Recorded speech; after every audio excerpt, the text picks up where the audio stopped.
And as far as vinyl goes, like it can sound as good as you're willing to pay for what plays it. That's how that goes. There Yeah. you go. Well, you know what? That's the perfect segue. Actually, I was going to save this as we were signing off with Matthew here, but I think I'll surprise him at the start now. Let's bring in Matthew, bro. Matthew, good to see you, my man. How's it Matthew. going tonight?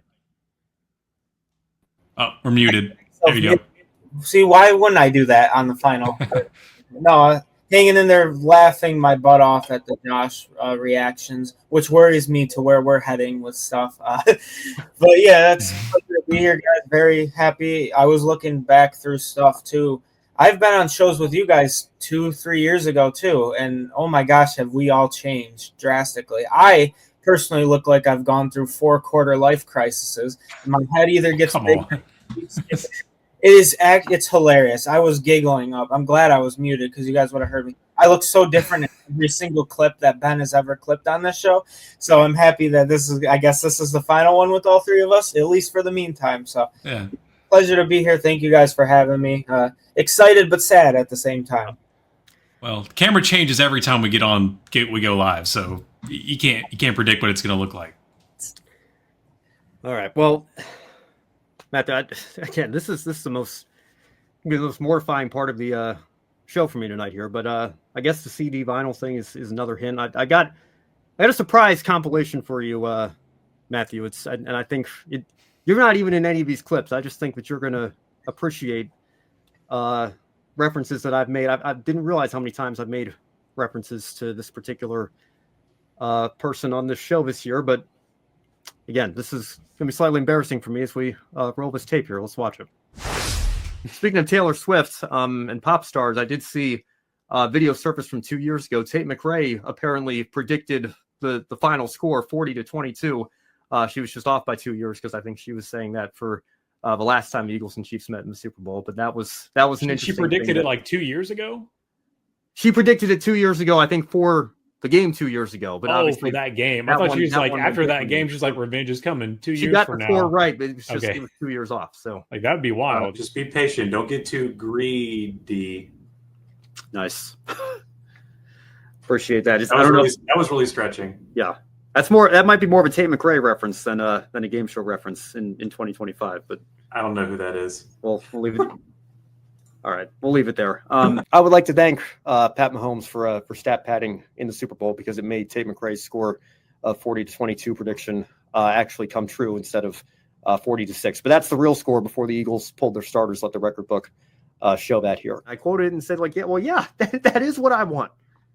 We like Morgan Wallen and Tate McRae there. That's what I want, right? Like, I still don't know who Tate McRae is, for the record. Okay, so I was watching the NHL. I had the NHL All-Star game on, just kind of like his background noise in February 2024, and like I knew who Tate McRae was at this point. Like it's not like I hadn't heard of her or anything, but watched her performance and was like, man, I kind of hate how much I enjoyed that. Like she's just such a talented singer and dancer and pop star, and got my Spotify Wrapped come out in 9 months and didn't realize how much I'd listened to her music and all of her songs over that summer, and was, again, kind of embarrassed. I didn't put my Spotify Wrapped on my story like you're, I guess, supposed to in this day and age. But again, Matthew, I know you and I have gone back and forth a couple of times. Thought you might appreciate that because, again, I didn't realize these are just the ones I remember. Maybe there's another one in there that I've forgotten. But yeah, I snuck, I guess, 4 references to Tate McRae into the show this year. So there you go. Oh, yeah, it's funny. I was giggling the whole time because as soon as I saw that first clip, I knew exactly where we were going. Alex said, "Yeah, Ben is quite the big Tate McRae guy," and it's funny because I will post my music on I have Apple Music, so I guess it's my replay, Sure. And I talked to you because I guess when Instagram has that new feature where it will tell you when your friends or followers like stuff, and every time I'm in Tate McRae videos from my algorithm, whether it's from my girlfriend or apparently from you too, it pops up and it always has your head there saying you liked it.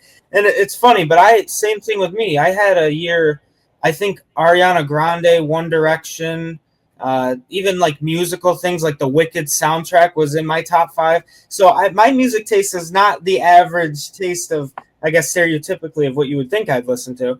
But it's so funny to just look back, and then obviously I've messaged you a lot. I think we talk on Instagram as much about Tate McRae music and stuff like that as we do racing stuff. So it's great we all have passions, but I didn't realize you referenced her quite a lot in your story or in these shows, but that was very funny to watch. Yeah, it's all coming back to me now as much as you've said Tate McRae.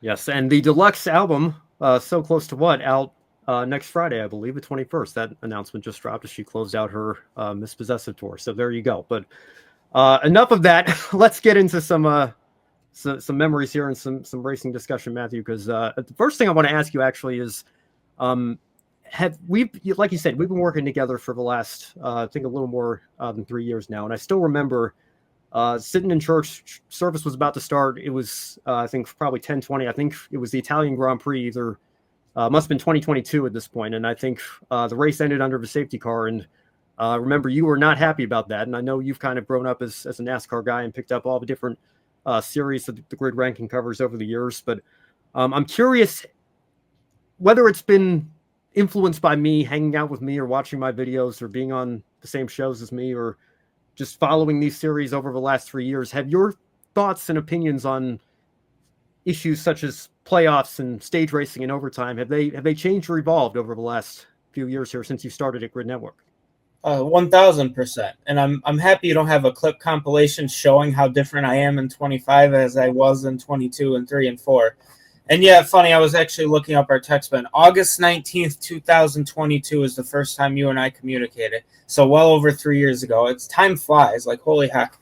But yeah, I would say being a part of Grid Network's been amazing for me, not only to be with you two, but even the people backstage as well. Just everyone we've seen come and go these last 3 years. You pick up so much knowledge from everyone. Like we learned SQ with supercars, for example. A lot of the new NASCAR fans in 23, 24 didn't know who he was, but he was already a grid ranking champion. Right.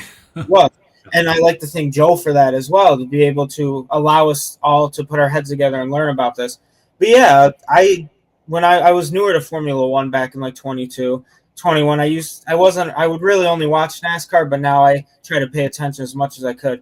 But a lot of things you get mad about, but you guys are like, oh, this is just an average race day. I'm like, what do you mean an average race day? That happens. So you learn over time. But yeah, the playoffs, I think what put me over the edge for NASCAR was Logano winning last year, mainly because Brandon had mentioned he was like 7. He wouldn't have, if there was no win and you're in, if it was just like the top 16 in the regular season, Logano wouldn't have even made the playoffs, and he managed to win the championship because he shined the brightest when the lights were on him, right? In a quintuple overtime restarted Nashville Superspeedway. Yeah. I don't know happen. What that car had. There was extra somewhere in that car. That was incredible fuel saving by him, though. But yeah, it's my playoffs. I think that put me over the edge with NASCAR, and then this year. Corey Heim you probably wouldn't see me if Corey Heim didn't win that title. I think I would have been that frustrated. It sucks for Connor Zilch. And then Hamlin, too, like Brandon had mentioned. It's NASCAR, I believe. I think, Ben, you had mentioned this in one of your rants with Tanner, Joe, and myself on the last, I think it was the championship posters. NASCAR is the only sport that can crown a deserving champion, but the way it happened, it makes you feel like they didn't deserve it. Because, like, Kyle Larson was without a most points scored all year. But Denny Hamlin put belt to butt in that final race, and then all of a sudden someone's tire goes down, like Alex had mentioned in the chat, and then it's all over from there. So it's like one of those things like, yeah, Larson scored the most points. If this was any other system, yeah, we would all be celebrating Kyle Larson was a deserving champion. But because he won it in the manner that he did, and a system that only really cares really about that final race, it put a bad taste in, I think, everyone's mouth, regardless, I think, if you were a Larson fan or not. So my opinions definitely have changed. And I think if you told me a few years ago, like if you told me 2022 when Logano won, or even when Blaney won in 23, then I would be like very opposed to it, and I would start selling T-shirts that says keep playoffs out of racing. I would have been like, you're silly, because I wouldn't have believed it. But I appreciate you guys for allowing me to consume more knowledge to see how silly this stuff is. Especially, I hope IndyCar doesn't do it. I know we haven't touched on that. Formula One has a system that is clearly doing pretty well right now. A very fun battle to the end. And then I think the Supercars fans, if Denver's still in the chat room, I don't know how he's going to feel about this, about Supercars playoffs if Brock Feeney or Will Brown does not win the title. So that's my long rant for that. So it's been a chaotic couple of years, I might add. You got to have villains. What can I say? Yeah. We love you, Matthew. Yeah. Well, I Owens think, and Bro. I don't remember if he quoted something I said or quoted, well, I think it was Dalton Hopkins that tweeted it originally, the fact that like today felt like if Dale Earnhardt had lost the 1998 Daytona 500. I think that was Dalton, I think. Right. Yeah, but Matthew quoted something or replied to one of my tweets and said, would we feel that way about Dale Earnhardt, or do we feel that way about Bobby Labonte not winning the 1998 Daytona 500 and finishing second because there was no overtime? I don't know how much of a concept overtime would have been in 1998, how much fans were begging for a system like that, but I don't know, man. But it's right there in the race name. 500. The 500 is not arbitrary. 500 what? 500 miles. Kyle Busch won the Daytona 500 in 2023. Ricky Stenhouse Jr. won the Daytona 530, but he gets the Harley J. Earl Trophy because NASCAR overtime is a thing there. And Denver is still in the chat here. Brett and Brandon, as Supercars fans learning NASCAR, I'm glad. Or as a Supercars fan, I guess, learning NASCAR, I'm glad watching you learning NASCAR. By the way, you talk about the Cup Series. Hate that name series. I guess that's what we're calling it now. The Hate That Name Series, O'Reilly. The Nopes. It's a nope opera. Denver, it's a NOAPS nope opera. Yes. Yep.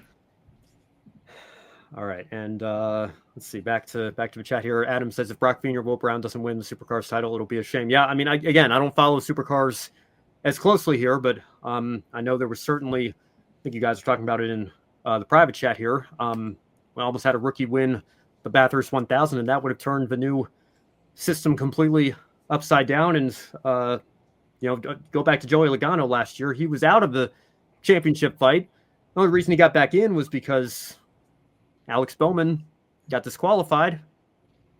I don't know if we ever found out if that piece that fell off his car was the reason that the car was underweight or not. But I know people were going crazy looking back at the onboard footage and everything. But man, that's really my problem with all of this. Is like if we can pinpoint certain moments like that, and drivers with such average finishes and such seasons compared to others that have been more consistent and more dominant throughout. And it's all about what you want in your champions, I guess, man. Do you want your champions to be the guys that, well, I can't even say won the right races at the right time because Kyle Larson didn't win on Sunday. He finished third, right? So you want the guys who shine when the lights are the brightest, or do you want a championship that is more indicative of full season success? And I guess that's the question that NASCAR is going to have to be asking themselves as we enter this offseason here. A very pivotal moment, I think, in our sports history. As Kamikaze Games said, we're at the precipice of greatness or calamity. What do you want? Do you want entertainment or do you want legitimacy? It's as we've seen, it's really tough to have a big mix of both. But I think, as we've said before, like having legitimacy over a long period of time can be entertaining. It's just not going to be every year. Not as extreme every year. Yeah. All right. Well, Matthew, I don't know if you have any other memories you want to share before we let you go tonight, but just going back and watching some older clips, getting ready for tonight's show throughout the last week. I don't know if you remember, probably still in the first 2 or 3 months you would have been here, the fall Texas race in 2022. We were talking about what a disaster that was and how I think it probably only got 11 or 12% on the Gluck poll, and hearing the line. And again, it's ironic given what happened this week, but Denny Hamlin tweeting that they missed the incident that he was involved in with William Byron and how it played on the screen 5 times. And all the people at home watching this, you guys know what screen Denny Hamlin was talking about that day. You guys remember, right? Big Hoss? You know what Big Hoss is? The Jumbotron at Texas Motor Speedway? Oh, yes. The big Hoss. Yeah.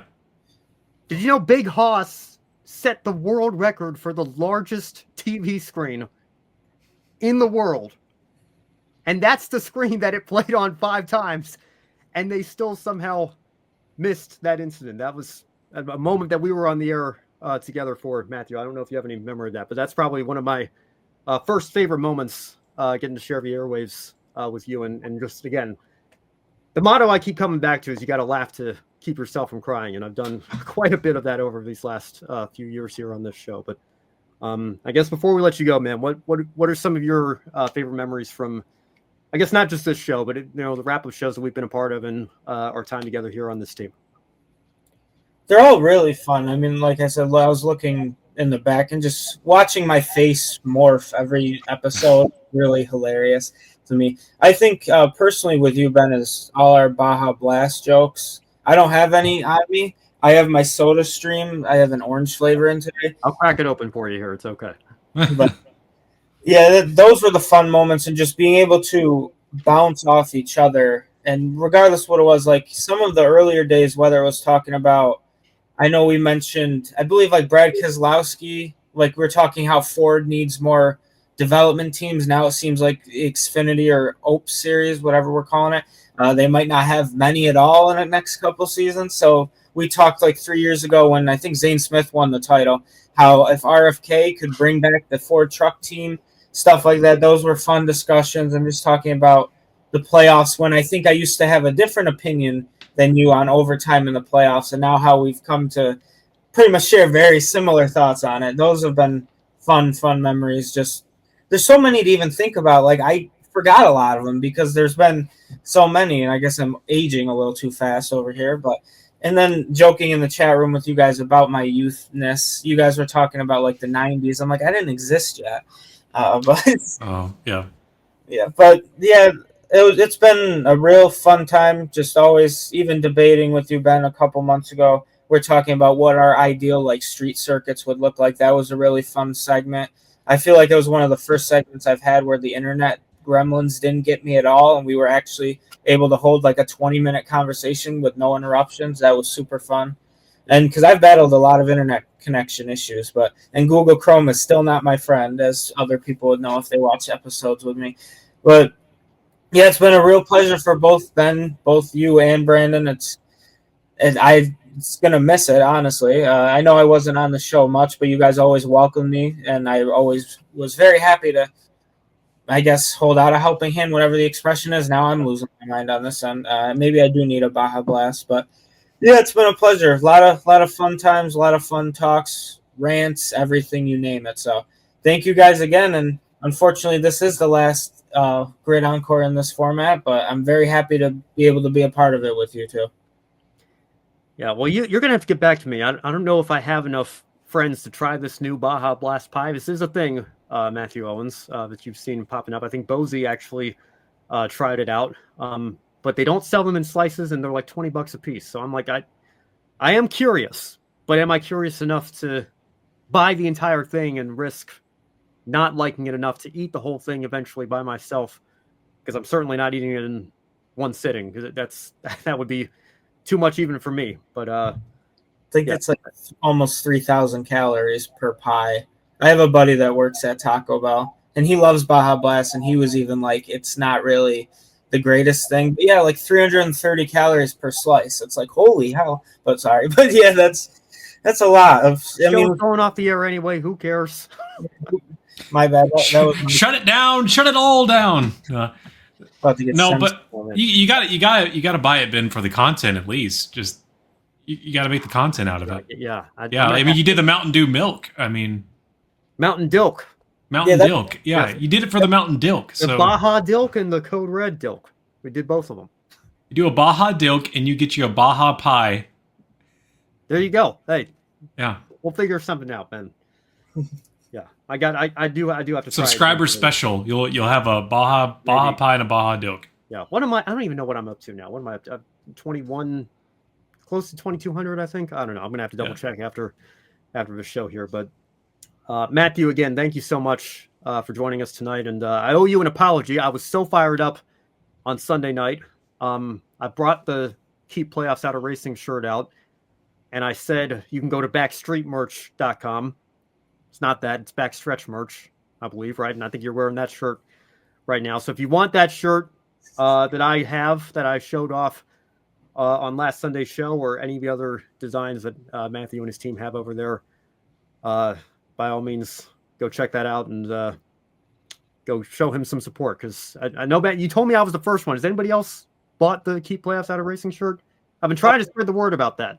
It's funny enough. So I don't sell anything. Obviously, it's honestly a waste of money at this point. But with Backstretch, that is surprisingly my best seller, is the Keep Playoffs Out of Racing. So there have been a couple people, which is awesome. I have to come up with more ideas. You do so many other things, it kind of gets lost, and then you get the bill from the company that charges you for the webpage. You're like, oh crap, I still pay for this. So it's one of those things. I'm gonna have to keep trying to sell shirts. So I really appreciate you guys again. Thank you, Ben, for being a supporter of that. Hopefully anyone, if they're watching, can buy a shirt or just even follow the page. It just makes the numbers look better, because I think I'm still hidden in the algorithms because there's so little followers on those accounts. But yeah, that's what I got. So yeah, thank you guys again. It's been a real pleasure these past 3 years, especially looking at us and some of the old clips too. So until the next time. Thank you, Matthew. And yeah, there will be next. I got to get you on my show, and I'm sure I'll be stopping by eventually. Something stupid's going to happen in the sport that I have to not wait a minute to get my thoughts on, and I'm sure I'll be back as making a guest appearance at some point. But we appreciate you stopping by tonight, and we'll talk to you soon. Sounds good. Thank you, guys. All right. Thank you, sir.